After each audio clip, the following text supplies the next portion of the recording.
Alright guys, welcome back to WolfPack Cryptos and MMG Invest. First of all, this is not financial advice, this is an educational channel and just my opinion, and I can be wrong. Cryptos, gold, silver, equities, stocks, everything's extremely volatile, highly risky. Do not trade or invest anything you're not willing to lose. Play stops and have emotions out.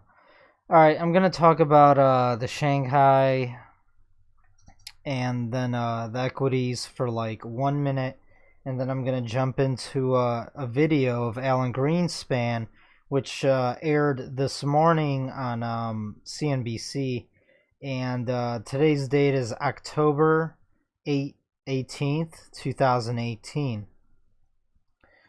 First of all, this morning, just an update.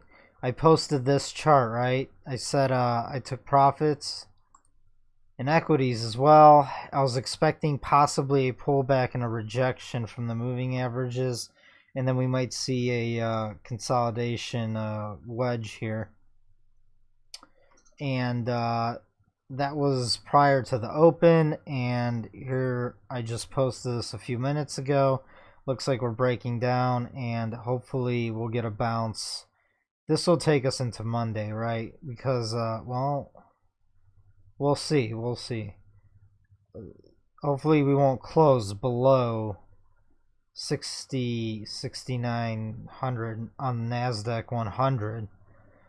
I feel like the NASDAQ's leading, and so is the Russell, the equities, the S&P, the Dow, the rest of the markets. So it is interesting times. Just an update on that. I did post that in the alerts room. So here's the Shanghai, and those some articles. U.S. stocks plunge, Italian risk spikes as Draghi threatens Italy. So Europe is also dumping. But what was interesting was China really started off Sunday night on a bad note. And here's just some of the news today. Pound slides, EU, you know, like I've been saying, the EU is going to break up. There's a cascade crisis in China, and that is great news for Trump. That's the headline in this article. And that is good news for Trump and his tariffs, because they might capitulate. Also, all of the emerging markets in China and Europe crashing is very bullish for the dollar and possibly U.S. equities and bonds, because, you know, everyone's going to view the dollar in the U.S. as a safe haven. It'll be the last domino to fall. So I will talk about Allan Greenspan and the new Fed chairman, Powell, in a second. Let me just get back to the Shanghai chart. Alright, here's the weekly chart on the Shanghai. 200-day moving average is the white line. The blue line is the equilibrium line. And the price has broken below that in the past month and a half, right?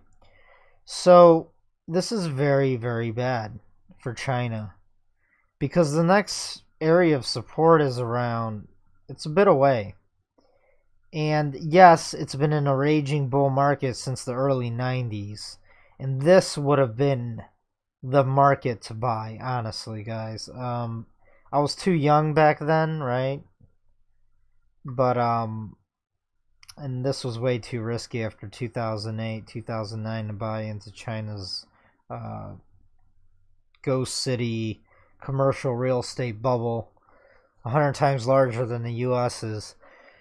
So this is a managed market. You could tell it's manipulated by the government and Chinese currency manipulation and whatnot. And that's government manipulation. But honestly, there's manipulation nonstop, right? From central banks all across the world. So it's all manipulated, because the currency's manipulated. If the currency's manipulated, all assets and stocks are manipulated. But look at this massive bull market. China's really going to be in trouble once the Shanghai composite falls below 2,000. I think that's when the economy is really going to be in pain in China. But so far, it's not that bad, not yet. But it is the beginning stages of the price collapsing. I mean, there's no support until 2,000, so it's going to bounce off 2,000. Then you will see later in 2019 if it breaks down, going into 2020. All right, let's get into the U.S. markets. Oh no, I covered that a second ago. All right, here's the U.S. government 10-year yield. Here's Allan Greenspan. So for some of you guys who don't know, Allan Greenspan was the Fed chairman after Paul Volcker. Paul Volcker, he raised interest rates to 20%, which he caused so much pain for so much Americans. But if he didn't do that, he wouldn't have set up the huge bull market in the early 90s going into the 2000s. Because after Paul Volcker, Allan Greenspan had the best job in the world. He could just keep cutting rates for like a decade, or in his case for many. Allan Greenspan was he was like Superman for Wall Street. They loved him. And he slowly just kept cutting and cutting rates, and he helped create the housing bubble crisis. A little fun fact about Allan Greenspan: he in his early days, he wrote a book or a memoir, not a memoir, but a report, and he's a gold bug, Allan Greenspan. Here's the thing, though: when he was the Fed chairman, I bet he was pressured, right? And people who say that the Fed's not political, yes, it is. Believe me, it is. Except for Trump, they don't like Trump. I'll talk about that after I show you guys the video of Allan Greenspan this morning, the interview. It was Allan Greenspan's warning us, all right? And he's not the Fed chairman anymore, so he might actually just start saying the truth. He's also pretty old. And you know, towards the end of your life, maybe you want to come clean. You might have some conscience. So, Allan Greenspan, he was the Fed till 2006. Right after he got out, the economy collapsed. Well, it tanked. They could have collapsed if they didn't bail it out. But Bernanke bailed out the economy. So right after Allan Greenspan left, the stock market started, the housing bubble started popping, right? And then all the QE happened, and then Bernanke was replaced by Janet Yellen. And this is the 10-year yield on the 10-year bonds. And you can see a spike in the interest rates as Bernanke left office. And then Yellen was pretty dovish, and she just didn't raise rates until the end of 2016. And then you can see a huge spike in interest rates since then. And now we have Jerome Powell, the new Fed. So, what do I want to show you about this? This is starting to look like a bottoming pattern right over here. Here, I'll draw it. And I just showed you guys in my last video. That is looking like a bottoming pattern. It's not confirmed yet until the price gets above, I would say conservatively, 3.6%. 3.7 to be sure. Once the rates get up to there might be a dip, but it's going higher and higher and higher. Alright, guys. So, let's get into Allan Greenspan's spiel this morning. And he was saying some real truths. And I will cut in, and I will give you guys my opinion. The World Economic Forum, or the WEF, says that the United States is now the most competitive economy in the world again after a 10-year hiatus. We haven't been for 10 years. We've regained it. Why? What do you attribute that to? And is it policy? Is it time? What is it? I attribute it to the fact that the rest of the world is doing worse. We're not doing that well. Our productivity increases are 1 to 1.5% a year. They used to be 3. Is that demographics? No, it's policy. It's basically, as we say in this book, and I've said in the previous book, what we're looking at is the impact of entitlements. One statistic which grabbed my attention, I was accidentally doing some ratios, and I came up with the fact that from 1965... All right. So I do apologize for the quality. I recorded this off my TV with my phone. He obviously just wrote a book, and that's why he's on CNBC. But he's talking about the elephant in the room that nobody's addressing on Capitol Hill, including Trump and all of them, and that is entitlements. And the reason why politicians never say, "Hey, we need to cut entitlements," is because they'll never get reelected. And that is the fault in democracy. Once the people realize they can vote themselves free things, then guess what? I mean, it's just a gravy train until it destroys the economy. And he's hinting towards the enormous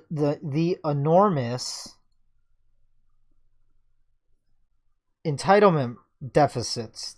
Entitlement programs, Social Security, Medicare, Medicaid, pensions, you name it. All the empty promises the government gave to the people. And I've showed you guys the charts. It's like 166 trillion estimated right now. Just staggering numbers. Cannot be paid off. And Allan Greenspan is finally speaking the truth. And believe me, guys, he's known about this. I mean, they have hundreds of economists working for them. They know the truth, and they know all about this. So, let's get into the second half here. I don't know how to put it in simple terms, but that the sum of entitlements plus gross domestic savings is, as a percent of GDP, has been remarkably stable. And if you look at the two individual components of that sum, they work against each other, which very much implies that one is crowding out the other. So the question is it entitlements which are government authorized, or is it the market adjusting? And all of the evidence suggests that entitlements are embodied in the outlook, and that they will never change their pattern. They're mandated by law. Therefore, all of the impact is on a reduction. As entitlements go up, gross domestic savings goes down as a percent of GDP, and that plus savings borrowed from abroad, we've already accumulated $8 trillion in debt. I think that's a very pessimistic outlook. Answer to Andrew's questions, he's saying, is it good? In and of itself, it's the right policy, but it's only half a policy. Yeah, but maybe you raise rates on individuals. Maybe you, I don't know how you do, but you want to unleash suggest fiscal policy. I have enough problems. But spending in non-discretionary spending is where cuts need to come, don't they? Not discretionary. Sweden has gone through the same thing we have. They made a major switch where the entitlement problems have now been resolved. But through accounting?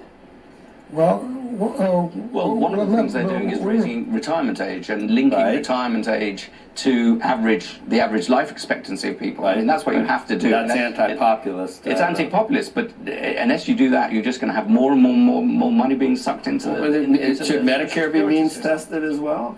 I'm not going to recommend what you should do in your country, but you've got to bring these things into balance. You're a big admirer of our country. You can help us. Here's what the real problem is. Back on page 299 or something in this year's report by the trustees of the Old Age and Survivors Benefit Program, Social Security. All right, they are literally talking about cutting entitlement programs, Social Security, everything I just said. And Allan Greenspan's like, we have to look at the accounting. And it's just fancy talk for nobody's looking at the numbers, the math. It's unfunded and it cannot be paid off. The economy's not really growing, and especially if you look at the numbers that they put out these days, which have been changed since the 80s, they don't really account GDP for inflation. Basically, if you subtracted the real inflation rate from the GDP, the economy has been slightly growing, like maybe a small percentage, like 1%. But I mean, during the entire Obama years, it averaged out to under 3%. It was like 2.5% a year. But if you actually adjusted it for inflation, it might have been negative, or maybe just somewhere below 1%.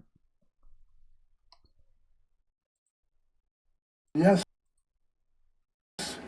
they will slow down, and they will slow down for exactly the same reasons that Sweden solved the problem. We have an election coming up. The soul or the geographic center of the Democratic Party at this point seems to be much higher, much greater entitlements in terms of single payer and in terms of Medicare for all. I mean, we see the people, we see where the excitement is, and is that would make things worse, would it You not? have to say, Trump's not worried about entitlements. He's not doing anything. He's I know. Republicans not to try and tackle But Bernie Sanders, if we, or Ocasio-Cortez, or any of the real Elizabeth Warren, the excitement on the left is for more entitlements, is it not? Absolutely.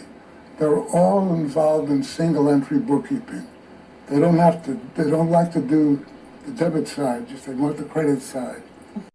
Yeah, okay, yeah, right.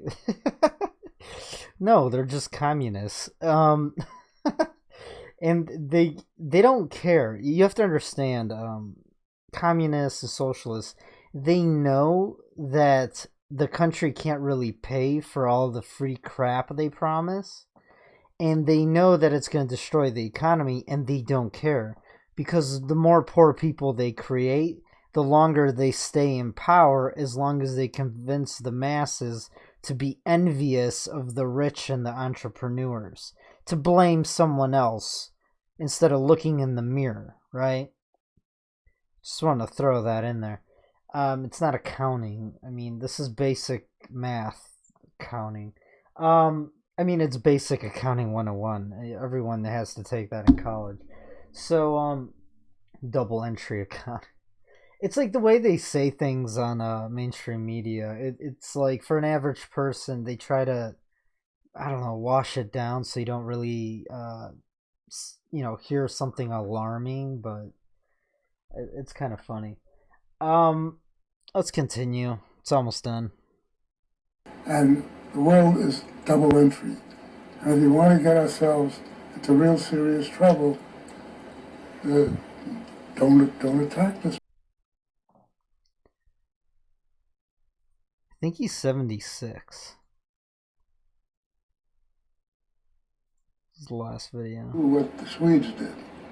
Well, Sweden also, I think, does have single payer, does it not? And that's always what's held up as an example of how we should run our healthcare here. And then the critics always point out that it's 9 million people or something. It's not. Well, all you have to do is get the correct financing system that creates the revenues that the entitlements create.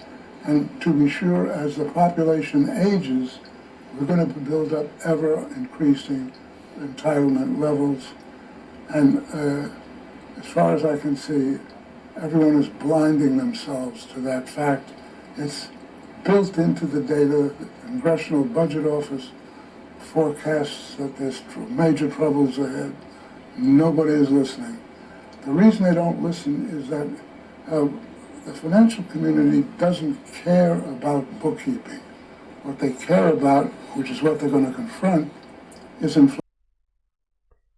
He says inflation at the end there. What they care about is inflation. There's one more. So the markets, believe me, they know that it's unsustainable. Uses products which everybody wants, makes them cheaper. But the markets think that they could run maybe another 10, 15, 20%. There is the Trumphoria, and if the conservatives win the midterms, which my analysis is telling me they will, that is also will be bullish for the stock market.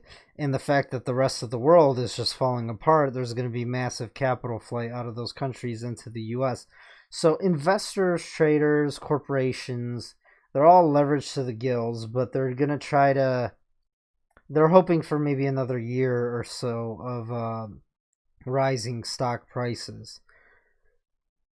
So, but no one's really looking at the enormity of the debts.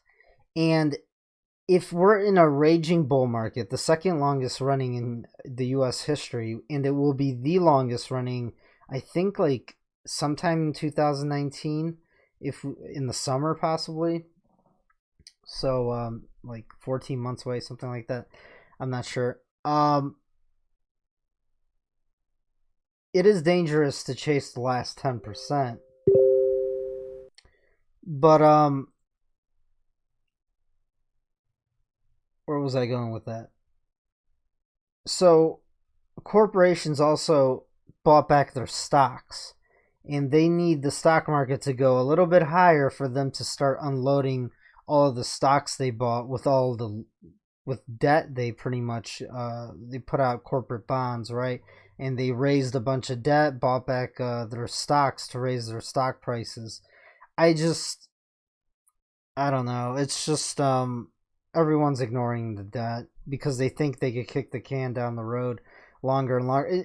Basically, it's complacency of the stock market because everyone hated this bull market since the beginning in 2009, and everyone's been on edge for about a decade, but they're finally all just becoming complacent.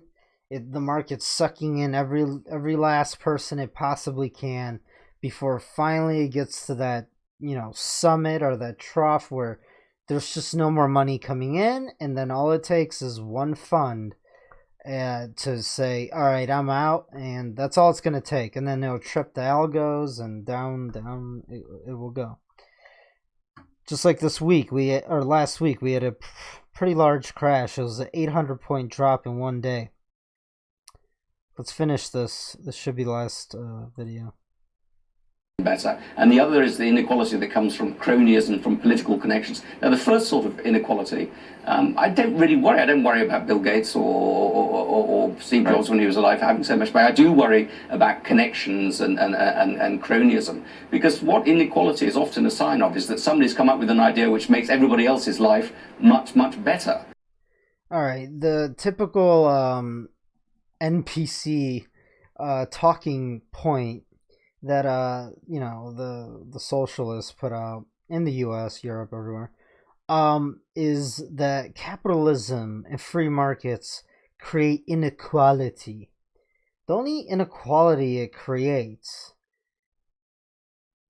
is if you don't work and everyone else is getting richer because you're not working and they are working, then yeah, you're gonna see a huge gap growing. Like, that guy could buy a Lambo and you're buying a Fiat. All right, Fiat's actually not bad. But that's because of the entrepreneurial spirit, right? So capitalism does not cause inequality. If anything, as the economy grows bigger and stronger, the wages go up, inflation goes down. The thing that's causing inequality is regulations, taxes, and money printing by the central banks. That is all a form of socialism, And socialism is what? A slow death into communism. So that's what I'm saying, and he's gonna sort of hint towards that in the educational system and whatnot. But believe me, inequality really exists in socialism and communism, because there's only two classes in socialism and communism. That is the majority of people, who are all poor, and then the rich elite, the oligarchs and the monopoly corporations, who basically are in bed with the government, who creates regulations to kill the small competition, the small entrepreneurs, the small business owners, right? So I think I've explained that pretty well. But in terms of the size of the American middle class, I would say that if you have a functioning, successful education system, you're doing much more to create the foundations of a stable middle class than if you have a trade union movement. And wouldn't a competitive world that they're competing with us, but they're also raising their own standard of living, which allows us to sell into them. I mean, you're a global. One comment. The educational system set up by the government, and most of the professors and teachers, not all of them, but a lot of them, most of them, they lean to the left. They lean towards socialism and control and government. And you could definitely, I mean, I remember all of the things they used to teach us. In college, I'd end up arguing with my professors, the socialist ones. And that is because, it's easier to make it in a bureaucracy than it is in the private sector. The rewards in the private sector for your hard work are 10 to 100 times larger than the public sector. Although with socialism and communism, you actually get way overpaid in the public sector for doing garbage work, because nobody gets fired in government jobs. So there's no incentive for you to work hard, but you bring home this huge pay. You have to understand how parasites work, okay? Globalist, but when it comes down right now, you're worried that the globalism is what's not allowing the American dream to happen anymore? All right, the globalism deal. All right, so there's multinational corporations. Those are the ones who are also in bed with the military-industrial complex and all the politicians, and they want a global autocracy. Basically, all governments around the world in bed with enormous billion and trillion dollar corporations like Amazon, and taxpayers fund these corporations, and that actually happens right now, and it's been happening. Amazon, Tesla, all the FANG stocks, the pharmaceutical stocks, Monsanto, all these evil corporations, they are funded, not all of it, but a lot of it is funded through taxpayer money. One is through literally subsidies and grants, two, in tax breaks, and two, the Federal Reserve prints money on the behalf of the public, who have to pay it back with interest, and all that money with derivatives ends up in the stock market, where the stock shares of these corporations just keep going higher and higher, and that's really tax money, if you think about it, that's in the future. Your kids and your grandkids paying for the stock valuations of Amazon, who's practically hasn't really made much of a profit at all. Literally, they haven't. They just make revenue. They just have money because their stock shares keep going higher, and they keep buying out everyone. And then there's other things, nefarious things, like I think the CIA or NSA have they use Amazon for their storage of data that they have on all of us. Like, just me saying those alphabets is like now stored somewhere. But yeah, I will digress. Can't we sell to the billions of people in China? Can't they wear? All right, so the globalism, these multinationals, and China, you know, the competition between China and the U.S. I mean, there wasn't competition. China pretty much gutted the United States. That's how we are no longer a manufacturing nation. We are a service-based economy, but the funny thing is services are derived from manufacturing and making things. So, yeah, there's just economic warfare between China and the U.S. China wants to become the new world superpower and the manufacturer for the world, and that is basically how the United States became the world superpower, by manufacturing and selling everything to the world. And they would pay us in gold and money and energy, oil, and whatnot. And it gets way more complicated. But I mean, they're touching base on this, but I will go into that on my next video. Levi's, can't they? Absolutely. If it wasn't for the tariff, absolutely. the trade war. But for many years they didn't have a McDonald's to compete against. So it was the labor movement that allowed all the prosperity to not the prosperity. I'm not suggesting the labor movement created the prosperity. I'm saying the labor movement created. Actually, that's not true. The labor movement created to some degree this. So because this of World War II, we really didn't build these companies. That you're back to we really didn't build. I'm not making a government argument at all. No, but it has nothing to do with the government. The American exceptionalism is because it was a loaded deck from the. I believe that. Okay, the guy on the left, the globalist guy, he's making a Keynesian argument that World War II boosted the economy. That is such a load of crap. I've already talked about this. If destroying things and making tanks and, you know, weapons boosts the economy, then why don't we just blow everything up and then keep building tanks and guns? Listen, all the men that went to World War II and all of that, I mean, instead of going to war and then wasting money on a bunch of things to blow a bunch of things up, those people would have been building businesses and building industry within the country, besides going away and going to battle. All right. If anything, World War II introduced women into the workforce for the first time, because they didn't really have to work, because you know, back then the household was set up where only one person had to work, and they could in the US at least, and they could support an entire family, because that's all you needed. Well, you know, today 2 people working overtime can't support themselves, and that's because of inflation and the decay of the empire as a whole. I believe that in the late 1800s and the early 1900s, it was we easier. built some remarkable companies that were then able to get a. Alright, I'm pretty much done with this. I hope you guys enjoyed this. Give me a thumbs up, share my videos. If you're interested in cryptos or gold, silver, mining stocks, the links will be below this video, and you can check us out in our free chat groups. Alright guys, until next time.